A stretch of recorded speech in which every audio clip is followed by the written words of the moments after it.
For all verified facts, subscribe to our YouTube channel and click the bell icon to get the latest updates. Hello and welcome. You already know that we live in very polluted environments, particularly big cities like Mumbai and Delhi and very smaller cities as well across India. How polluted is polluted, and at what point does it really get dangerous for everything, including your health and your very life? So just to put some numbers in context, India's recommendation for levels of pollution is 60 micrograms per cubic meter in 24 hours, and that's considered safe. Now, the WHO has said in the past that the concentration should be 25 micrograms per cubic meter. Now, the concentration that we are speaking of is something called particulate matter 2.5, very small particles, particulate matters which typically go into your body, and mostly because you breathe them in, and that causes damage including to your lungs. So, just let's look at the figures again. India has said 60 micrograms. The World Health Organization has said 25 micrograms. Now, what has changed is that the World Health Organization now says that anything over 15 micrograms is not safe. So, it has reduced or lowered the levels of the threshold levels for what it considers as pollution. Now, at 15, it also means that a lot of India, way beyond some of the cities I mentioned, is considered polluted. So, number one, what does this mean? Number two, how seriously should we be looking at these levels for what they are, as well as for the proxy that they might recommend.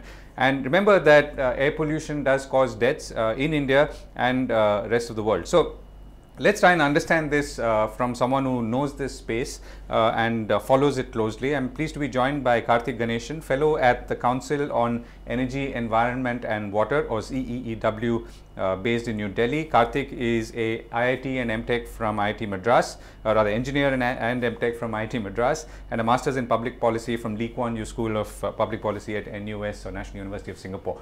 Karthik, thank you very much for joining us. So tell us, what do we make of these numbers? First is before the WHO or the World Health Organization revised its guidelines, and what do we make of them today as things stand? Right. So, Govind, as you rightly pointed out, the standards have obviously tightened for particulate matter PM 2.5, which is the number statistic that you basically presented to the listeners. What it basically means is it has become more of an uphill task for India to now meet the global standards. As you know, India's standards were significantly relaxed for particulate matter PM 2.5, as well as for 10 and sulfur dioxide and nitrogen dioxide on all metrics. The standards have gotten tighter in the case of PM 2.5, nitrogen dioxide, as well as PM 10, right? So, which means that India, under its NCAP, which is an ambitious plan to reduce air pollution by 30%, was still leaving us a fair bit to do to meet the older standard. And mind you, you mentioned what is the 24-hour standard.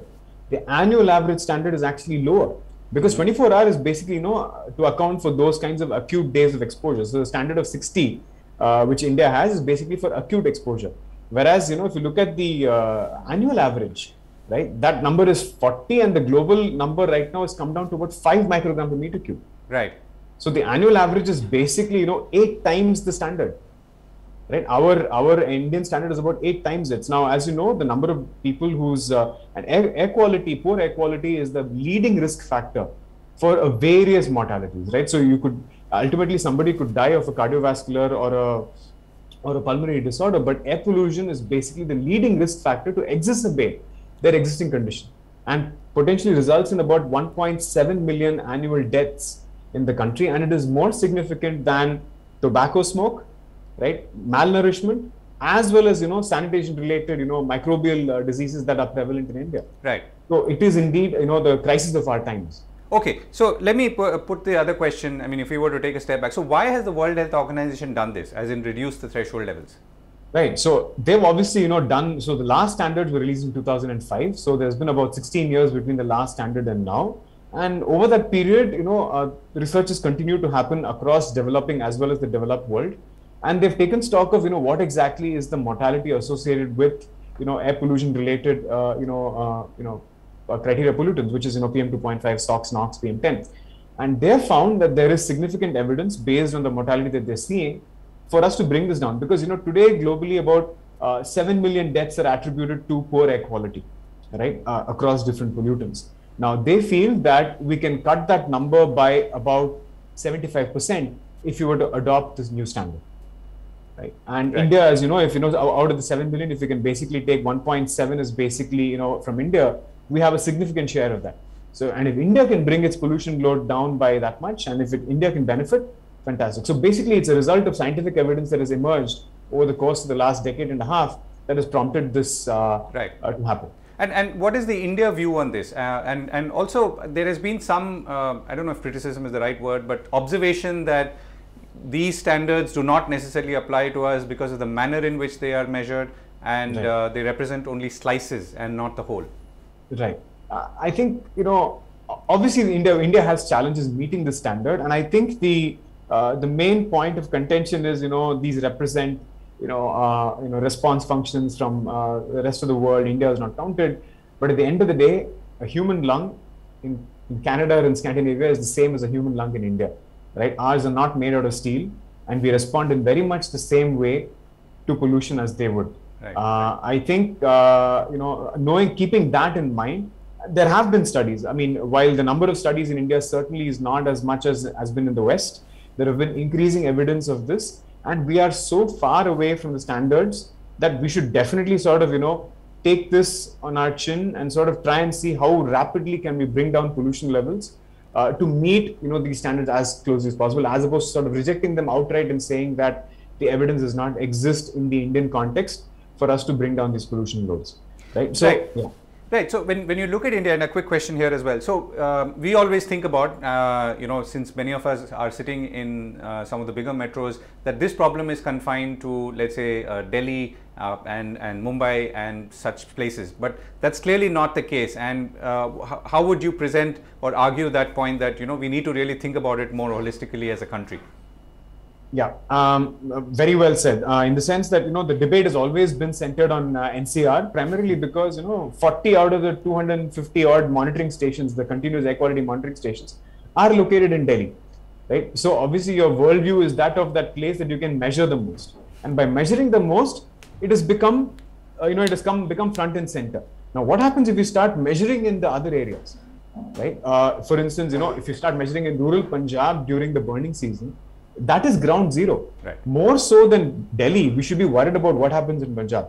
Where is, you know, residential biomass use, solid fuel use in indoor environments most prominent?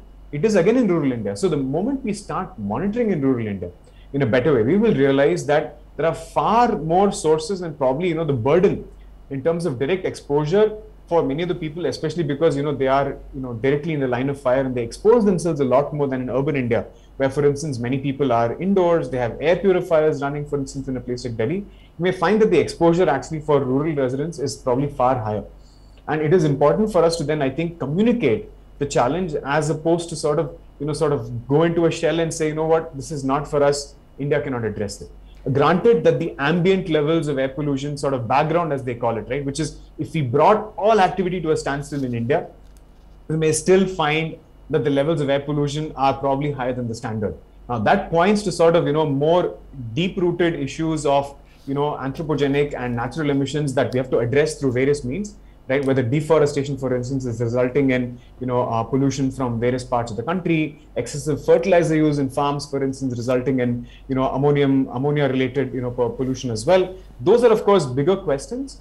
But yes, India does have a background which I think itself poses a bigger challenge, you know, as much as the anthropogenic one does. Right. Okay. So last question and split in two parts. One is, what is it that we should be doing at a policy level right now? And secondly, what can me and you or individuals like us be doing in a situation like this? And that could be anything, including, I guess, spreading awareness. Right. So on the first part, in terms of what can the policy do, I think there is already work afoot under the National Clean Air Plan, which was announced in 2019, which wants to bring down levels by 30% across, you know, different non-attainment cities. The major sort of, you know, lacunae in that is the mode of financing for different activities, by, you know, that will actually have to be taken care of, right, is not very clear, right? There has not been a clear allocation of resources, and most of the plans that cities have submitted really are just these, you know, identical plans without, you know, a focus on what exactly is the source of pollution that's impacting these cities. Ultimately, you know, cities reside in larger airsheds, which then end up polluting them. So they need to be cognizant of that. So whereas, they've all narrowly focused on, what is perhaps within their boundary. And again, they've sort of just copied plans from other cities for what it's worth. So this, I think, so addressing the financing aspect and making sort of clear plans for, what exactly is polluting and understanding that in the case of cities where studies don't exist is very important. And secondly, on the policy front, I think there is this important communication needed, which is by way of, speaking more transparently about the issue of air pollution, as opposed to sort of saying that we've conquered it. And I think that is sort of like that tone, the messaging that needs to change when it comes to the policymakers. And in terms of what can citizens do, I think two things. One, it's not, I'm not being flippant about it, but continue wearing masks even after the corona pandemic is abated. Right, masks. N95 was originally meant to protect yourself from pollution in cities like Delhi. Yeah, absolutely. And then it became for corona. I would say, please continue to wear those masks because it protects you also from the air pollution, which is clear and present even when corona is not there. So let's continue to do that. Right, that's very important. We've gotten into the practice. Let's sustain that. But more substantively, I think we have to be cognizant of the fact that we live in places which are highly polluted, and the onus is and the liability is on the administrators of the cities and of the states to sort of, give us that. And I think we need to make a clear case for them to act on it, right? So for instance, in a city like Delhi, which has taken cognizance, there is a Green Delhi app where you can complain and where complaints get resolved. But the thing is, once we stop complaining, they stop taking notice. Because proactive action on air pollution is a 24/7 job for the administration. And they are more than happy to take the pedal off the gas when they know that people aren't complaining. And we complain only when pollution is visible, right? During November, December, or probably some parts of January. But the fact is, it's a year-round problem, and we need to ensure that we're holding them accountable year-round. Waste burning happens year-round, right? Vehicles not meeting pollution standards happens year-round. Industrial pollution is year-round.